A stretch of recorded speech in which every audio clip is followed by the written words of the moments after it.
بسم اللہ الرحمن الرحیم الحمد للہ وکفا وسلام علی عباده الذین اصطفى اما بعد اعوذ باللہ من الشیطان الرجیم بسم اللہ الرحمن الرحیم۔ یہ جو کتاب ہے آپ کے سامنے، یہ الفوز الکبیر فی اصول التفسیر، نظر آ رہی ہے آپ لوگوں کو؟ ہاں جی، جواب دینا آپ لوگ۔ کتاب آپ کو نظر آ رہی ہے؟ اسکرین شیئر کی ہے میں نے۔ جی آ رہی ہے، اچھا جی، لیکن اس کا جی بہت شارٹ۔ کیا مطلب شارٹ؟ آپ اپنی کتاب کھول لینا آپ لوگ، یہ دیکھیں اب ٹھیک ہے۔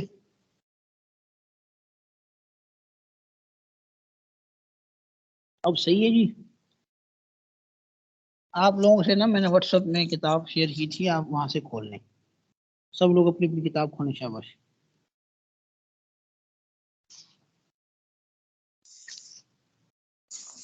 جی ٹھیک ہے۔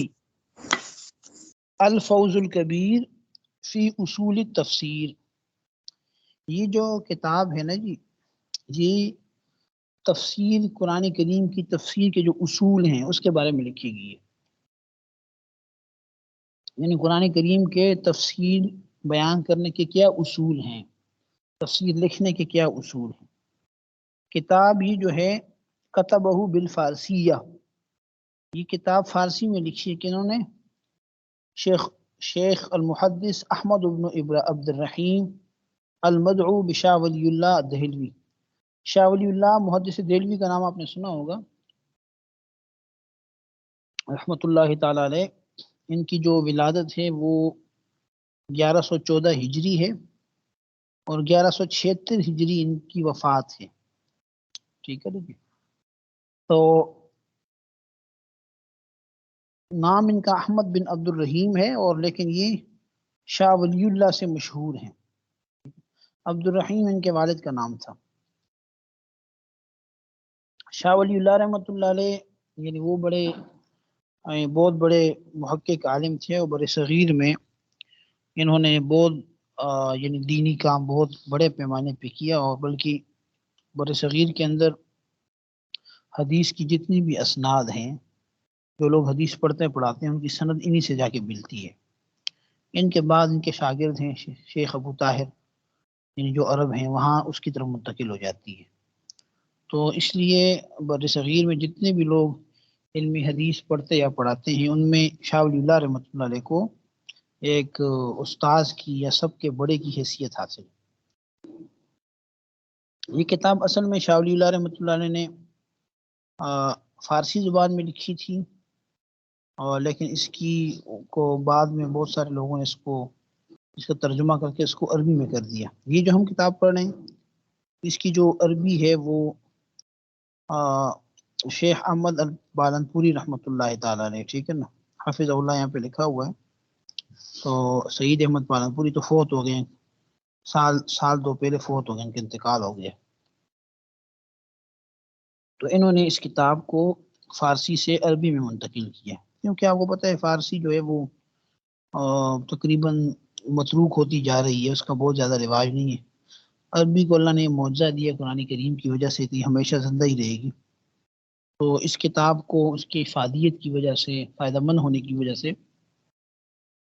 انہوں نے عربی کے اندر منتقل کیا ہے، ٹھیک ہے نا جی۔ تو اس لیے یہ بات آپ کو سمجھ لینی چاہیے کہ یہ کتاب اصل میں فارسی زبان کے اندر تھی، اس کو انہوں نے فارسی سے عربی میں کیا کر دیا، کنورٹ کر دیا۔ اس کو کہتے ہیں تعریب، یعنی آپ کسی چیز کی عربی بناتے ہیں تو اس کو تعریب کہتے ہیں، ٹھیک ہے نا۔ تو یہ تعریب کنہوں نے کی ہے؟ سعید احمد پالنپوری رحمۃ اللہ تعالی علیہ نے، ٹھیک ہے جی۔ اچھا جی، کچھ اس کتاب کے بارے میں ابتدائی باتیں آپ لوگ اس میں پڑھ لیجئے گا، اس میں شاہ ولی اللہ رحمۃ اللہ علیہ کے حالات بھی آگے آ رہے ہیں، ٹھیک ہے۔ ترجمۃ الامام المصنف فی سطور، یہاں پہ انہوں نے لکھا ہوا ہے، اس کو میں تھوڑا تھوڑا بتا دیتا ہوں آپ کو۔ یہ جو عالمگیر بادشاہ کا دور ہے، اس دور میں شاہ ولی اللہ رحمۃ اللہ علیہ جو ہے وہ پیدا ہوئے دہلی کے اندر، اور 1114 ہجری آپ کی ولادت ہے، اور 1176 ہجری ہی آپ کا انتقال ہے۔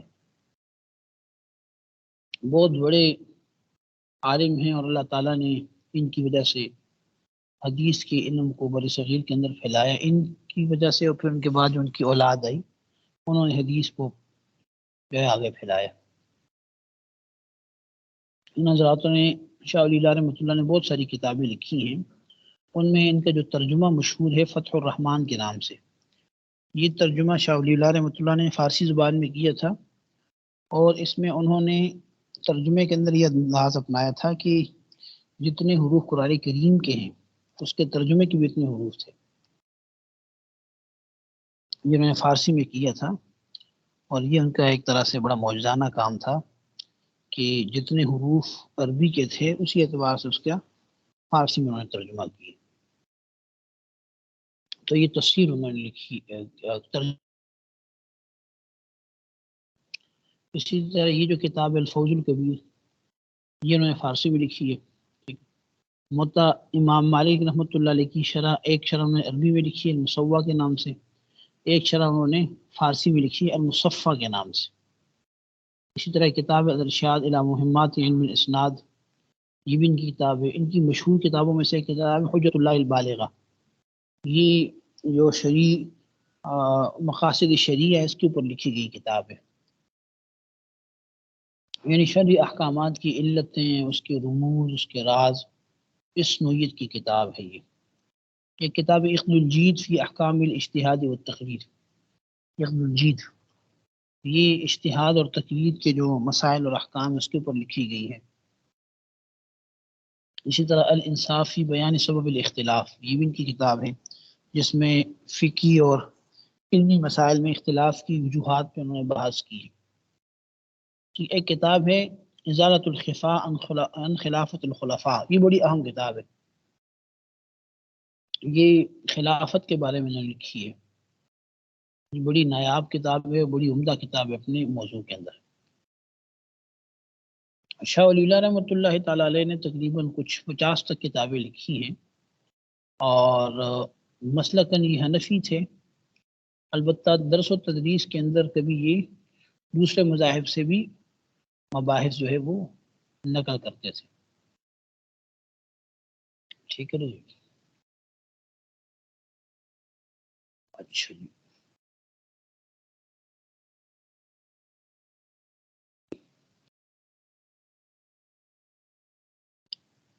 آپ اگلے صفحے پہ آ جائیں، صفحہ نمبر 9 پہ۔ صفحہ نمبر 9 پہ علم تفسیر کے کچھ بنیادی مبادیات لکھے ہیں، اس کو ہم پہلے سمجھ لیتے ہیں، پھر آگے کتاب کی طرف بڑھیں گے، ابھی کتاب شروع نہیں ہوئی آپ کی۔ علم تفسیر، تفسیر کا لغوی اور اصطلاحی معنی بیان کیا ہے۔ تفسیر کا لغوی معنی واضح کرنا اور بیان کرنا، اور اصطلاح میں علم تفسیر سے مراد وہ علم ہے جس میں قرآن کریم کے اوپر اس بارے میں بحث کی جاتی ہے کہ قرآن کریم کے ان الفاظ سے یا ان جملوں سے یا ان آیات سے اللہ تعالیٰ کی مراد کیا ہے، یعنی انسانی طاقت کے بقدر یعنی یہ بحث کی جاتی اس علم کے اندر کہ قرآن کریم کے الفاظ سے جو معنی مراد ہیں، ٹھیک ہے نا، اللہ تعالیٰ اس سے کیا مراد لے رہے ہیں، یا اللہ تعالیٰ اپنے بندوں کو کیا سمجھا رہے ہیں، ٹھیک ہے نا۔ تو یہ ہم علم تفسیر کی تعریف کر سکتے ہیں، وہ علم جس میں قرآن مجید سے اس حیثیت سے بحث ہو کہ اس میں اللہ تعالیٰ کی مراد کو معلوم کیا جائے، یا آپ یوں کہہ دیں کہ اللہ تعالیٰ کی مراد قرآن کریم سے کیا ہے۔ ہاں جی، یہ جو علم ہے اس چیز کے بارے میں علم حاصل کرنا، یہ علم تفسیر کا علم کہلاتا ہے، لیکن اس میں انسانی طاقت کی قید لگا دی ہے کہ جتنا انسان کی طاقت میں ہو، ظاہر ہے اللہ تعالیٰ کی ہر مراد تک انسان کے لیے پہنچنا بعض اوقات ناممکن ہوتا ہے، جیسے حروف مقطعات ہیں یا متشابہات وغیرہ ہیں۔ ٹھیک ہے جی،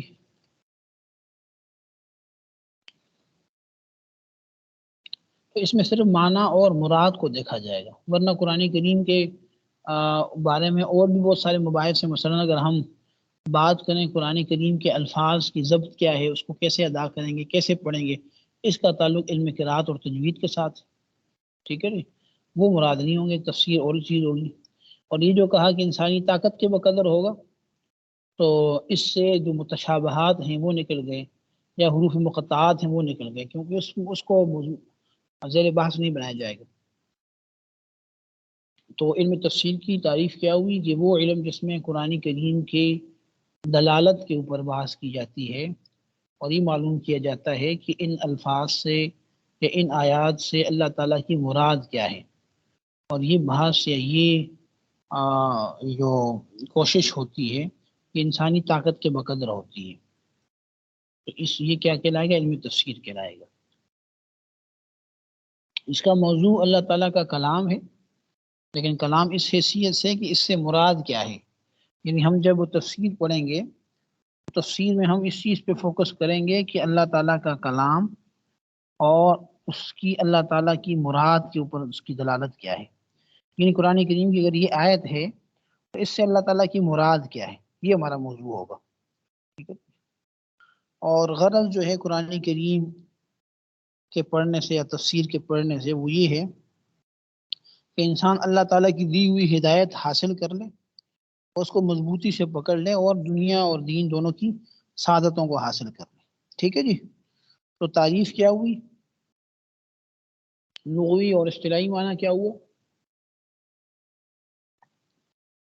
تفسیر کا لغوی معنی ہے واضح کرنا، بیان کرنا، اور اصطلاح میں علم تفسیر اس علم کو کہتے ہیں جس میں قرآن کریم کے الفاظ کی دلالت معلوم کی جاتی ہے کہ یعنی اس آیت کی اللہ تعالیٰ کی مراد کیا ہے اس آیت سے، ٹھیک ہے۔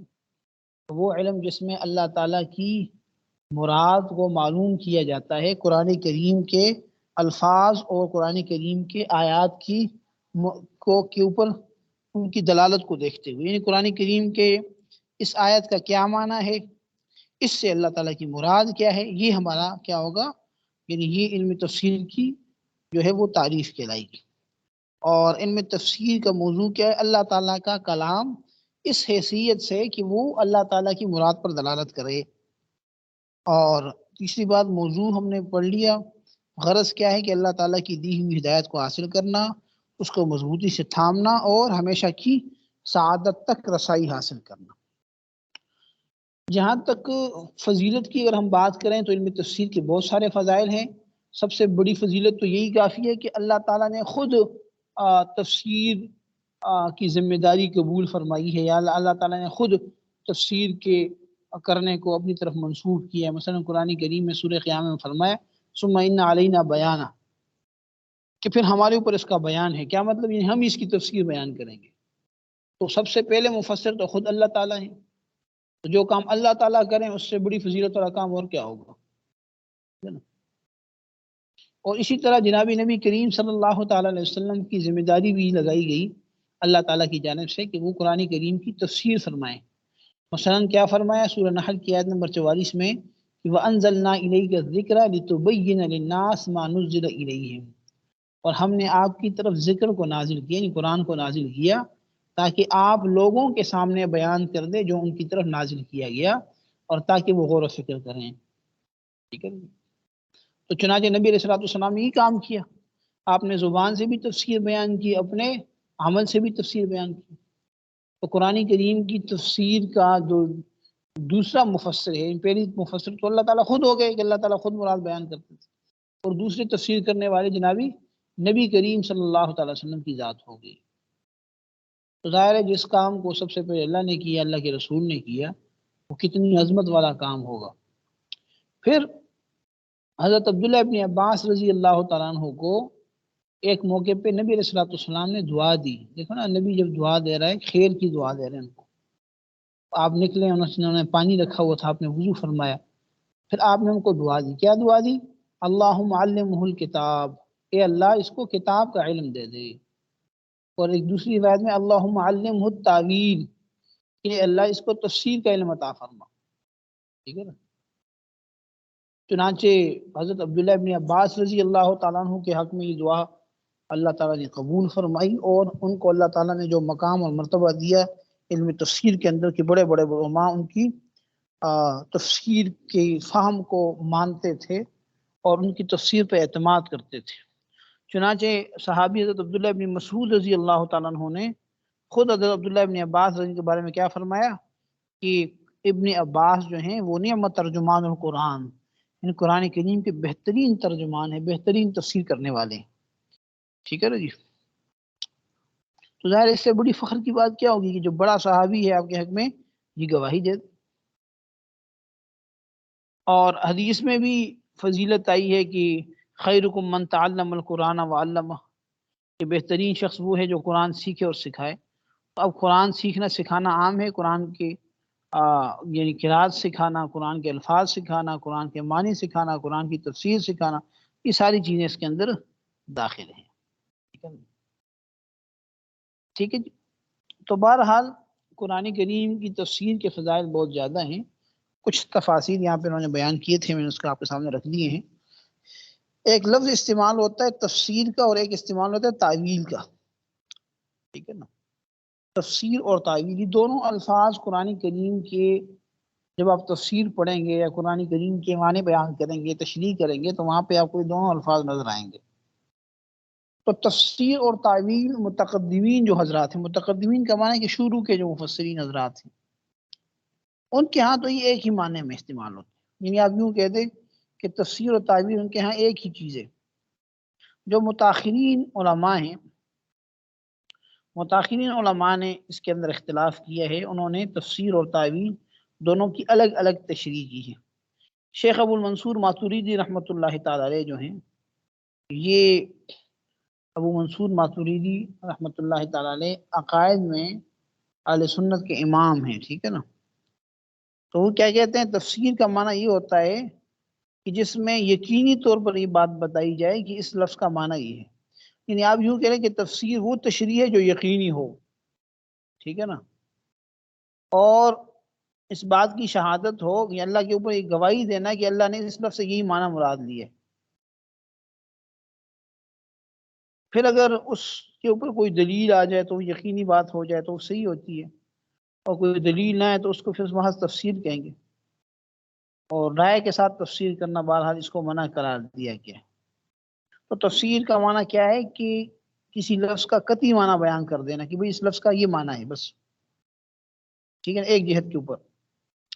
اور تعویل کا معنی کیا ہے، تعویل کہیں گے کہ کسی لفظ کے اندر کئی سارے احتمالات ہیں اور ان کئی سارے احتمالات میں آپ کسی ایک معنی کو ترجیح دے دیتے ہیں، تعویل ہوگی۔ لیکن اس میں آپ یقینی طور پر یا پکی بات اللہ کی طرف منسوب نہیں کرتے۔ مثلا آپ یہ سمجھ لیں کہ ایک لفظ ہے، فار ایگزامپل قرآن کریم کے اندر ایک لفظ استعمال ہوا ہے کہ مطلقات یتربصن بانفسہن ثلاثۃ قروء، مثال کے طور پہ۔ اب ثلاثہ قروء کا لفظ آ گیا، قروء کا کیا معنی ہے؟ یہ قروء حیض کے معنی میں بھی آتا ہے، قروء پاکی کے معنی میں بھی آتا ہے، تو یہاں کیا معنی مراد ہے؟ تو آپ نے ایک معنی کر دیا، دو معنوں میں سے ایک معنی آپ نے کر دیا، لیکن آپ نے کوئی یقینی قطعیت کے ساتھ نہیں کیا، تو یہ تعویل کہلائے گی، ٹھیک ہے نا؟ اور تفسیر کیا ہوگی کہ آپ یقینی طور پہ ایک معنی کا تعین کریں گے، یہ معنی ہے۔ بات سمجھ آ گئی ہے؟ تفسیر کو بنیادی طور پر آپ دو قسموں میں تقسیم کر سکتے ہیں۔ ایک تفسیر وہ ہے جو تفسیر معصور ہے۔ تفسیر معصور کا مطلب یہ کہ جو منقول تفسیر ہے، قرآن کریم کی ایک آیت دوسری آیت کی تشریح کرے، یہ تفسیر معصور ہو سکتی ہے۔ اور اسی طرح اس کو تفسیر القرآن بالقرآن بھی کہتے ہیں، یا حدیث کے اندر کسی قرآن کی کسی آیت کی تشریح آ گئی یا کسی صحابہ سے منقول ہو گئی، یہ تو ایک صحیح تشریح ہوتی ہے۔ ایک تفسیر ہوتی ہے تفسیر بالرائے۔ تفسیر بالرائے کا معنی ہے کہ انسان اپنے خواہش نفس کی بنیاد پہ، اپنے سمجھ کی بنیاد پہ تفسیر کرے، ٹھیک ہے نا؟ تو یہ جو تفسیر ہے یہ تفسیر مذموم ہے۔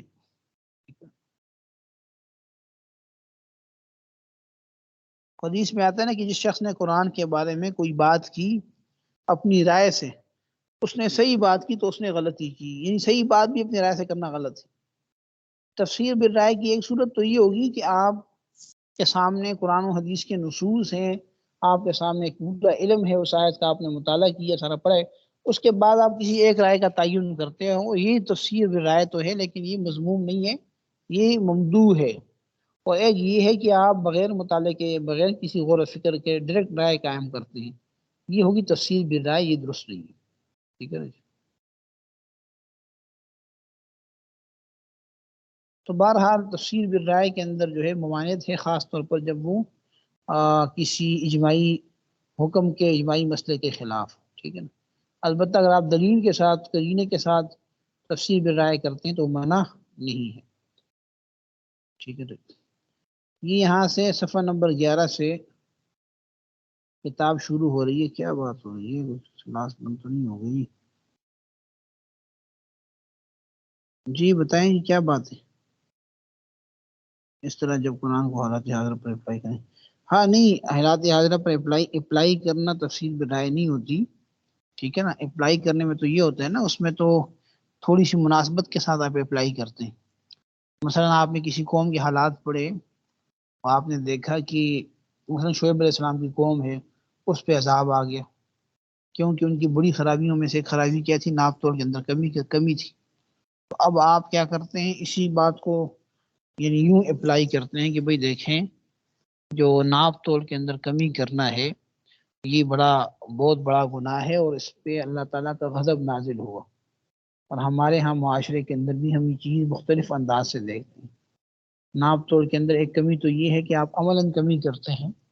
مثلا آپ کسی پیٹرول پمپ پہ جاتے ہیں، وہ کوئی دھوکہ فراڈ کرتا ہے، تیل کم دیتا ہے۔ کسی دکان پہ جاتے ہیں، پیکنگ میں وہ غلط بیانی کرتا ہے، ٹھیک ہے نا، یہ بھی ناپ تول کے اندر کمی ہے۔ اب آپ نے پھر کسی اور چیز کی مثال دی، جیسے فلاں چیز اس طرح ملتی ہے، فلاں اس طرح ملتی ہے، یعنی جو آپ کے کرنٹ جو آپ کے حالات چل رہے ہیں اس کے اوپر آپ نے اپلائی کر دی، یہ تو تفسیر بالرائے نہیں نا، ظاہر ہے آپ نے اس کو ایک عملی تطبیق دے دی ہے، ٹھیک ہے نا۔ تو یہ دلیل کی بنیاد پہ ہوتی ہے کہ آپ نے پہلے ساری چیزوں کو دیکھا ہوتا ہے۔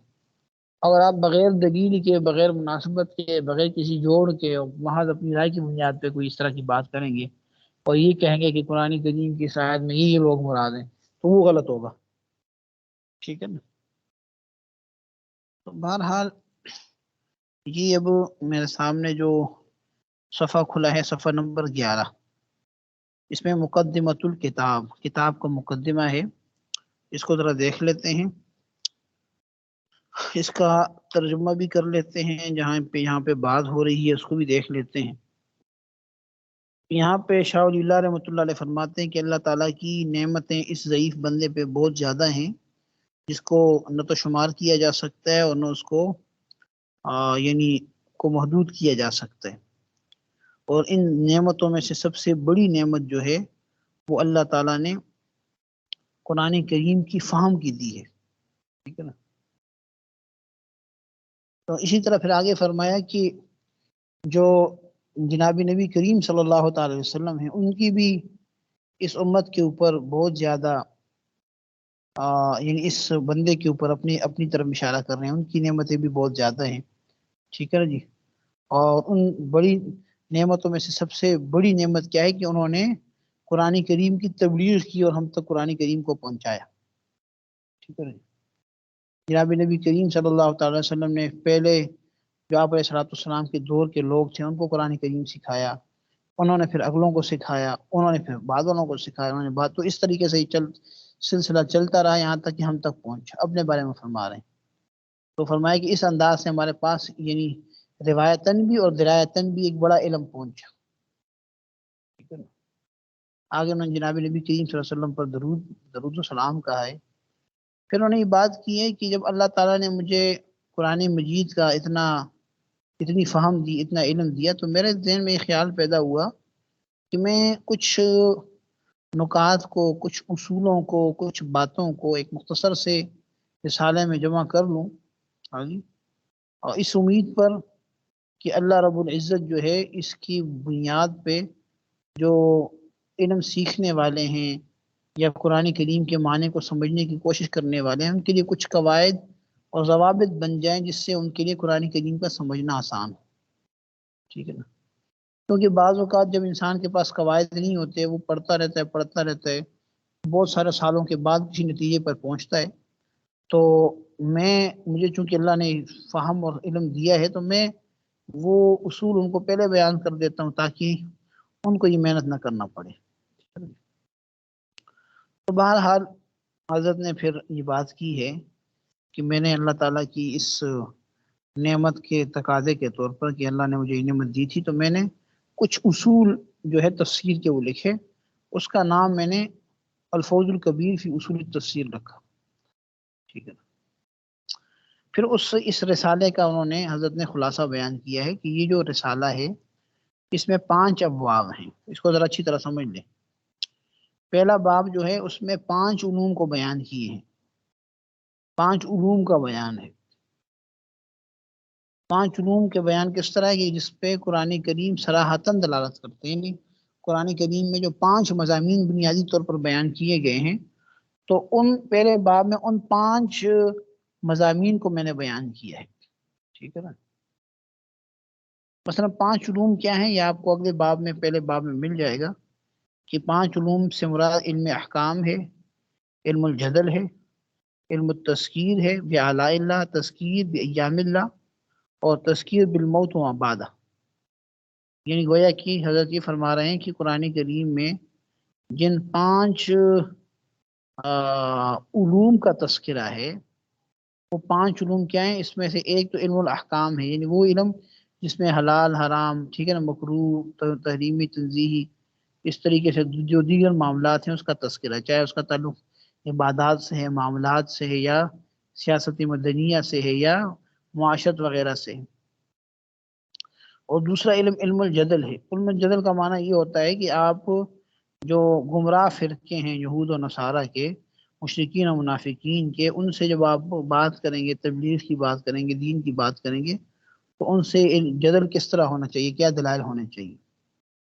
اور تیسرا علم تذکیر بآلاء اللہ ہے کہ قرآن کریم نے اپنی نعمتوں کو یاد کروایا ہے بہت ساری امتوں پہ، خاص طور پر بنی اسرائیل کے لیے جگہ جگہ پہ قرآن کریم نے ذکر کیا کہ میری ان نعمتوں کو یاد کرو، میری ان نعمتوں کو یاد کرو۔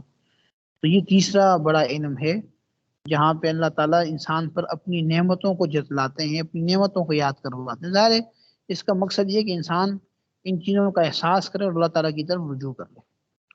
اور چوتھا علم ہے وہ تذکیر بھی ایام اللہ ہے۔ تذکیر بھی ایام اللہ کا معنی ہے کہ اللہ تعالیٰ نے اس سے گزشتہ امتوں کے اوپر جو اپنے ایام کو، ان کے اوپر دن و رات کو جو ہے ان کو موقع دیا، جس میں کچھ لوگ تو وہ تھے کہ جنہوں نے اللہ تعالیٰ کی اس نعمت کو سمجھا اور واعظ و نصیحت حاصل کی اور نیک ہوئے، اور بعض وہ تھے کہ جنہوں نے اللہ تعالیٰ کی اس دین کا، اس نعمت کا ناجائز فائدہ اٹھایا، تو پھر اللہ تعالیٰ کی جانب سے ان پر عذاب آیا۔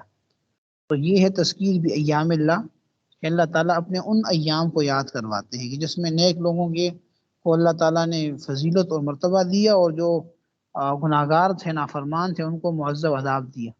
ظاہر اس میں بھی انسانوں کے لیے ہدایت ہے کہ بھئی اگر دنیا کے اندر اللہ تعالیٰ کے احکامات پہ چلو گے تو کامیابی ہے، اور اللہ کے احکامات کو چھوڑو گے تو ناکامی ہے۔ اور 5ویں چیز جو ہے وہ تذکیر بالموت و بعدہ، موت کی یاد ہے، موت کے بعد کی جو زندگی ہے قرآن کریم نے اس کو بیان کیا، قبر کی زندگی ہو گئی، آخرت کی زندگی ہو گئی ہے، مختلف انداز سے جنت جہنم، یہ سارے چیزوں کو بیان کیا۔ تو یہ 5 علوم ہیں، ٹھیک ہے نا جی، جس کو پہلے باب میں حضرت نے بیان کیا ہے۔ اس کے بعد جو دوسرا باب حضرت نے قائم کیا ہے وہ یہ بیان کیا ہے کہ جو قرآن کریم کے الفاظ ہیں، یا قرآن کریم کے الفاظ کے جو معنی ہیں، وہ اس زمانے میں غیر واضح ہیں۔ یعنی بہت سارے الفاظ، بہت ساری آیات ایسی ہیں جس کو ہم اس زمانے میں دیکھتے ہیں، پڑھتے ہیں، تو ہمیں اس کا معنی واضح طور پر معلوم نہیں ہوتا۔ اس معنی کو واضح کرنے کے لیے، سمجھانے کے لیے وہ دوسرا باب بیان قائم کیا ہے۔ اس میں یہ بیان کیا کہ وہ کون کون سے اسباب ہیں جس کی وجہ سے قرآن کریم کی مراد و قرآن کریم کا معنی ہمیں معلوم نہیں ہوتا، اس کے کچھ اصول بتائے ہیں اور اس کو سمجھانے کی کوشش کی ہے۔ تیسرے باب میں قرآن کریم کے الفاظ کے جو لطائف ہیں، قرآن کریم کا جو اسلوب ہے، حکیمانہ اسلوب، فصاحت و بلاغت والا، اس کو بیان کیا ہے۔ قرآن کریم آپ یوں سمجھ لیں کہ جو فصاحت و بلاغت کے اعتبار سے جو مباحث ہیں قرآن کریم کے الفاظ کے اندر، نظم کے اندر جو اللہ تعالیٰ نے نکات رکھے ہیں، جو لطائف رکھے ہیں، اور اسی طریقے سے جو فصاحت و بلاغت کے مختلف اسالیب ہیں، علم بدیع ہے، ان چیزوں کو بھی وہاں پہ تیسرے باب کے اندر بیان کیا ہے۔ اور جو چوتھا باب ہے اس میں حضرت فرما رہے ہیں کہ تفسیر کے جو مختلف مناہج ہیں، یعنی پیٹرنز جو ہیں، مختلف طریقہ کار جو ہیں، ان کو بیان کیا گیا، جس میں صحابہ کرام اور اسی طرح تابعین کے درمیان جو مختلف تفسیری اقوال کا اختلاف ہے اس کی وضاحت اور تشریح کی گئی ہے کہ یہ اختلاف اور تشریح اختلاف کیوں ہوا، کس بنیاد پہ ہوا، اور ہر ایک کا تفسیر کا منہج کیا۔ مثلا تفسیر کا ایک منہج یہ ہے کہ آپ پہلے قرآن کریم سے ہی تفسیر کریں، پھر حدیث سے لیں، پھر کسی اور سے لیں، ٹھیک ہے نا جی؟ تو یہ ایک پیٹرن ہے، یہ ایک طریقہ کار ہے۔ تو اسی طرح مختلف طریقوں کو اس میں بیان کیا گیا چوتھے باب میں۔ اور جو پانچواں باب ہے اس میں قرآن کریم کے جو مشکل الفاظ ہیں، غریب الفاظ ہیں، اس کی شرح بیان کی گئی ہے۔ اسی طرح جو وہ اسباب نزول ہیں کہ جن کو سمجھنا مفسر کے لیے ضروری ہے، ٹھیک ہے نا؟ اور یہ بھی بیان کیا گیا کہ بعض چیزیں ایسی ہیں جو ممنوع ہیں، اس کے پیچھے مفسر کو نہیں پڑھنا چاہیے۔ تو یہ 5 ابواب ہیں بنیادی طور پر جس میں حضرت نے ان کو بیان کیا۔ انشاءاللہ اس کو باقاعدہ سے کل سے پڑھیں گے۔ آپ لوگوں نے یہ 11 اور 12 نمبر کی صفحے کی عبارت کو کل دیکھ کے آنا ہے، آپ نے عبارت پڑھنی ہے، ٹھیک ہے جی؟ تو کل سے ہم پھر دیکھیں گے۔ ھذا هو المرام واللہ اعلم بحقیقت الکلام۔ کوئی سوال اگر آپ نے کرنا تو کر لیں، آپ کی شاید اگلی کلاس کا وقت بھی ہو گیا جی۔